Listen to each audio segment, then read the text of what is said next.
मैं डॉक्टर हितेश कुमार पुनः एक नए डाटा के साथ उपस्थित हुआ हूँ। आने वाले एग्ज़ाम में दांडी मार्च जो आज का मेरा महत्वपूर्ण डाटा है काफ़ी ज़्यादा उपयोगी होगा। तो देर नहीं करते हुए चलिए इस डाटा को मैं एक्सप्लेन करता हूँ। दांडी मार्च जिसे दांडी यात्रा के नाम से जाना जाता है, साथ ही साथ इसे और किस नाम से जाना जाता है तो नमक सत्याग्रह के नाम से जाना जाता है। यह दांडी आंदोलन की शुरुआत कब हुई तो 12 मार्च 1930 को साबरमती आश्रम से इसकी शुरुआत हुई। यहाँ ध्यान देने की आवश्यकता है कि इस साबरमती आश्रम को अहमदाबाद आश्रम के नाम से भी जाना जाता है। अहमदाबाद आश्रम से सत्याग्रहियों के द्वारा दांडी की यात्रा करना था, जहाँ पे दांडी नामक स्थान पे गांधी के द्वारा नमक कानून का उल्लंघन करना था। बार बार कंपटीशन में ये प्रश्न आते हैं, साबरमती आश्रम से दांडी की दूरी कितनी है तो 385 किलोमीटर है। कभी कभी यह प्रश्न मील में कन्वर्ट कर देता है, अर्थात साबरमती आश्रम से दांडी की दूरी कितनी है तो 241 मील है। इस आंदोलन के दौरान सत्याग्रहियों के द्वारा अहमदाबाद आश्रम से दांडी के बीच जो दूरी तय की गई उसमें कितने समय लगे, बार बार यह प्रश्न परीक्षा में आते हैं तो कितने दिन लगे, 24 दिन लगे। अगला पॉइंट परीक्षा के लिए और भी ज्यादा इंपॉर्टेंट है, इस दांडी यात्रा में सत्याग्रहियों की संख्या कितनी थी तो 78 थी। लेकिन इसमें जब गांधी को शामिल कर लिया जाता है तो सत्याग्रहियों की संख्या कितनी हो जाती है, 79 हो जाती है। तो ऐसे प्रश्न पर ध्यान देने की आवश्यकता है, अन्यथा प्रश्न का उत्तर गलत भी हो सकता है। कभी कभी परीक्षा में आपसे पूछा जाएगा कि दांडी यात्रा के दौरान जो सत्याग्रहियों की संख्या थी उसमें किस राज्य का स्थान सबसे ज्यादा था या किस राज्य का प्रतिनिधि सबसे ज्यादा था तो गुजरात का प्रतिनिधित्व सबसे ज्यादा था।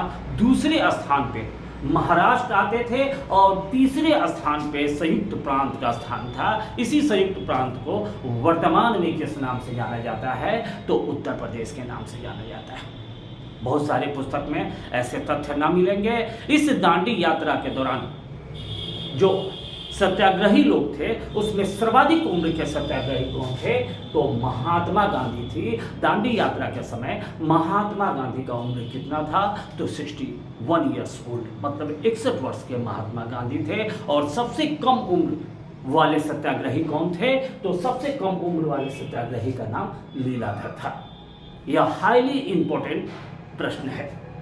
लेकिन ध्यान देने की बात है, इन सत्याग्रहियों में ईसाई प्रतिनिधि के रूप में किस सत्याग्रही ने भाग लिया तो वेब मिलर के द्वारा भाग लिया गया। साथ ही साथ नेपाली प्रतिनिधित्व के रूप में इसमें 2 सत्याग्रहियों ने भाग लिया, जिसमें पहला का नाम महावीर गिरी था और दूसरा का नाम खरक बहादुर गिरी था। ध्यान देने की बात है, असहयोग आंदोलन के उपरांत मुसलमानों का कांग्रेस पे से विश्वास उठ चुका था।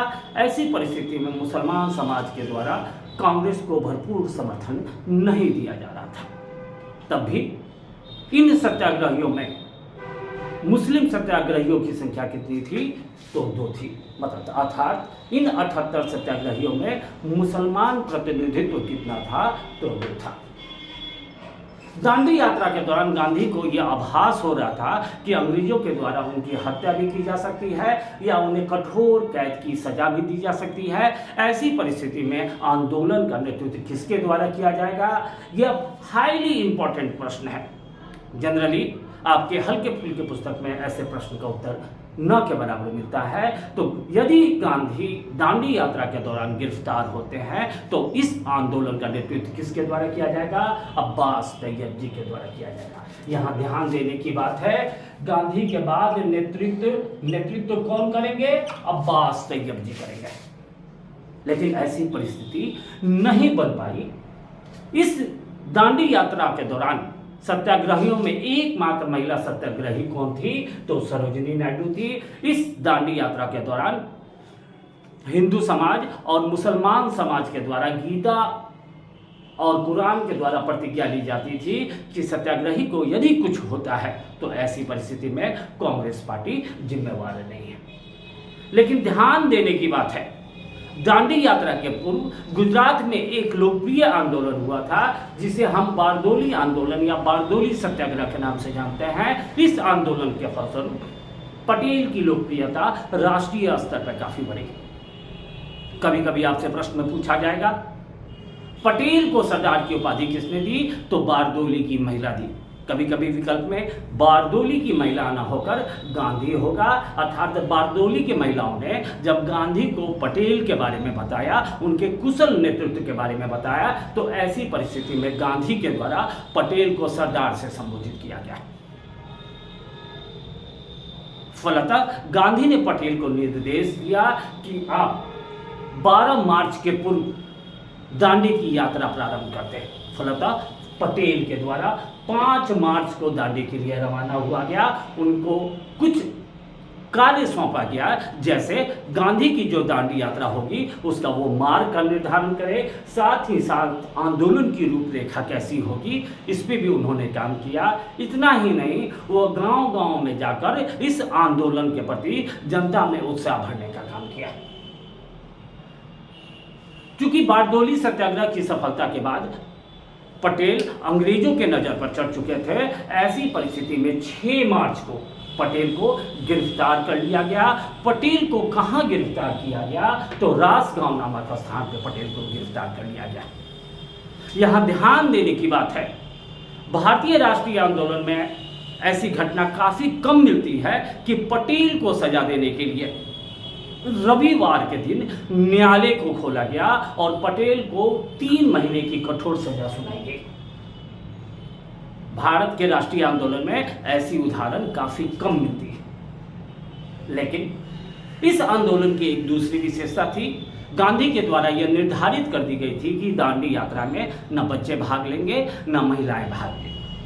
लेकिन कमला देवी पहली ऐसे महिला थी जिन्होंने गांधी से आग्रह किया, विनय किया कि महिलाओं की सहभागिता इस आंदोलन में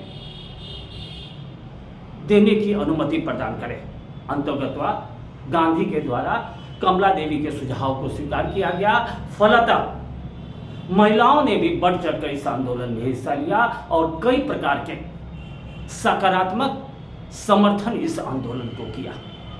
लेकिन आने वाले कंपटीशन के लिए एक अलग प्रश्न पर आपको ध्यान देना पड़ेगा कि भारत के किस राष्ट्रीय आंदोलन में महिलाओं की भागीदारी सर्वाधिक थी? तो सविनय अवज्ञा आंदोलन में महिलाओं की भागीदारी सर्वाधिक थी। लेकिन इस दांडी यात्रा के दौरान गिरफ्तार होने वाली पहली महिला कौन थी? तो सरोजिनी नायडू थी। दांडी यात्रा के दौरान गांधी के द्वारा जो भी जनसभा गांव में की जाती थी, वहां पे उनके द्वारा एक कथन जरूर बोला जाता था कि मैं ब्रिटिश साम्राज्य के अंत के लिए मेरा जन्म हुआ है। ऐसी कथन करके गांधी जनता के बीच में उत्साह पैदा करने का काम करते थे। कभी कभी आपसे प्रश्न पूछा जाएगा, भारत के किस राष्ट्रीय आंदोलन में रघुपति राघव राजा राम नामक प्रसिद्ध भजन, रघुपति राघव राजा नाम नामक प्रसिद्ध भजन काफी ज्यादा लोकप्रिय हुआ? तो दांडी यात्रा के दौरान यह भजन काफी ज्यादा लोकप्रिय हुआ। लेकिन यहां ध्यान देने की आवश्यकता है, गांधी का सबसे प्रिय भजन कौन था? तो वैष्णव जन गांधी का सबसे प्रिय भजन था, जिसकी रचना नरसिंह मेहता के द्वारा की गई। नरसिंह मेहता के द्वारा एक प्रसिद्ध पुस्तक की रचना की गई जिसे सूरत संग्राम के नाम से जाना जाता है। धीरे धीरे आंदोलन ने अपनी गति पकड़ ली, साथ ही साथ गांधी की लोकप्रियता काफी तेज गति से अंतर्राष्ट्रीय स्तर पर भी बढ़ने लगी।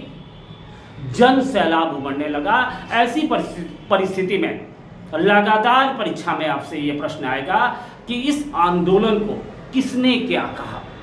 ऐसी परिस्थिति में आपको ध्यान देने की आवश्यकता है कि भारत के प्रसिद्ध नेता, जननेता, इंडिया स्ट्रगल के लेखक, नेताजी के नाम से प्रसिद्ध सुभाष चंद्र बोस के द्वारा इस दांडी यात्रा की तुलना किस यात्रा से की गई? तो नेपोलियन के एल्बो से पेरिस यात्रा से की गई। साथ ही साथ सुभाष चंद्र बोस के द्वारा इस यात्रा की तुलना एक और यात्रा से की गई, अर्थात मुसोलिनी की रोम मार्च से इस यात्रा की तुलना, रोम मार्च से इस यात्रा की तुलना की गई। साथ ही साथ गांधी की दांडी यात्रा की तुलना राम की वनवास यात्रा से की गई। ऐसे ऐसे कथन पत्रिकाओं में बार बार आते थे। साथ ही साथ पांडव के वन गमन यात्रा से भी इस दांडी यात्रा की तुलना की गई। विश्व प्रसिद्ध पत्रिका टाइम मैगजीन के द्वारा शुरुआती समय इस दांडी यात्रा को काफी अंडर एस्टिमेट किया गया, अर्थात काफी हल्के में लिया गया। फलतः इस पत्रिका के द्वारा यात्रा पे शंका जताई गई। साथ ही साथ महात्मा गांधी के कदकाठी पर भी हंसी उड़ाई गई। इतना ही नहीं, टाइम पत्रिका में महात्मा गांधी के पैर की तुलना मकड़ी के पैर से की गई। इतना ही नहीं, टाइम पत्रिका ने एक मुट्ठी नमक के द्वारा साम्राज्य को उखाड़ फेंकने की बात को असंभव बताया। लेकिन समय बदलते देरी नहीं लगती है। यही टाइम पत्रिका के द्वारा जब यह आंदोलन अपने चरम पे पहुंच गया तो उन्होंने अपने पुराने कथन को भूलकर नए प्रकार के कथन देने लगे। जैसे गांधी की दांडी यात्रा युद्ध मार्च है, गांधी की दांडी यात्रा विजय मार्च है, एक मुट्ठी नमक से ब्रिटिश साम्राज्य को उखाड़ा जा सकता है। ऐसे कथन का उल्लेख इस टाइम पत्रिका के द्वारा किया गया। इतना ही नहीं, 2011 में टाइम पत्रिका के द्वारा विश्व के 10 सबसे बड़े जन आंदोलन में दांडी यात्रा का स्थान कौन सा रखा, तो दांडी यात्रा का स्थान दूसरा रखा।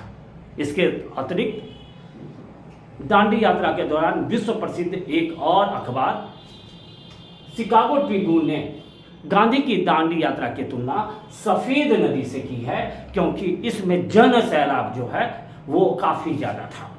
साथ ही साथ यह जन सैलाब नदी के समान आगे बढ़ता हुआ प्रतीत होता था। ऐसी परिस्थिति में शिकागो ट्रिब्यून के द्वारा इस आंदोलन को सफेद नदी की तुलना की गई है। 5 अप्रैल को गांधी दांडी पहुंचे और 6 अप्रैल को प्रातः गांधी के द्वारा नमक कानून तोड़ा गया। जैसे ही गांधी ने नमक कानून तोड़ा वैसे ही गांधी को गिरफ्तार कर लिया गया और जैसे ही गिरफ्तारी हुई वैसे ही गांधी के द्वारा सविनय अवज्ञा आंदोलन चलाने की घोषणा कर दी। लेकिन ध्यान देने की बात है, जैसे ही गांधी ने नमक कानून को तोड़ा, लगातार परीक्षा में आएगा कि किसके द्वारा यह कहा गया, हे कानून भंजक तुझे मेरा प्रणाम, यह कथन किसका है, तो सरोजिनी नायडू का है। आने वाले बीपीएससी के लिए इस दांडी यात्रा को हम फोकस करते हैं तो सबसे जरूरी है गिरिधारी चौधरी के बारे में जानने को। बिहार के तरफ से इस दांडी यात्रा में शामिल होने वाले एकमात्र व्यक्ति कौन है, तो गिरधारी चौधरी है, जिन्हें कई नाम से जाना जाता है। उनमें सबसे प्रसिद्ध नाम क्या है, मैथिल के गांधी के नाम से किसे जाना जाता है, गिरधारी चौधरी को जाना जाता है। साथ ही साथ गिरधारी चौधरी के द्वारा दांडी यात्रा में शामिल होने के कारण राजेंद्र प्रसाद ने उनके बारे में संबोधित किया था। यह काफ़ी इंपॉर्टेंट क्वेश्चन है, अभी तक परीक्षा में तो आया नहीं है, लेकिन ऐसा प्रतीत होता है कि आने वाले दिन में यह प्रश्न काफ़ी ज़्यादा आएगा। उन्होंने गिरधारी यादव के बारे में दांडी यात्रा के परिप्रेक्ष्य में बोला था कि आपने हमारी लाज बचा ली, अर्थात इस 78 सत्याग्रहियों में एक बिहारी था, कहने का तात्पर्य यह था। आगे चलकर बिहार में दांडी यात्रा के परिप्रेक्ष्य में गढ़पुरा गांव जो था वो एक प्रमुख केंद्र बना। इसके अतिरिक्त अनुग्रह नारायण सिंह, डॉक्टर राजेंद्र प्रसाद जैसे नेताओं ने भी दांडी यात्रा के क्रम में बिहार में काफ़ी ज़्यादा जनता को जगाने का प्रयास किया। इसी क्रम में चौकीदारी कर नहीं देने की घोषणा राजेंद्र प्रसाद के द्वारा की गई और सोडा से उन्होंने नमक बनाने का प्रयास किया। आज के लिए बस इतना ही। पुनः नए डाटा के साथ उपस्थित होगा, लेकिन जाते जाते जब आंखों में अरमान लिया, जब आंखों में अरमान लिया, मंजिल को अपना मान लिया, जब आंखों में अरमान लिया, मंजिल को अपना मान लिया, फिर मुश्किल क्या और आसान क्या, फिर मुश्किल क्या और आसान क्या, जो ठान लिया सो ठान लिया। आज के लिए बस इतना ही। स्वस्थ रहें, व्यस्त रहें, कम पढ़े लेकिन मन से पढ़ें।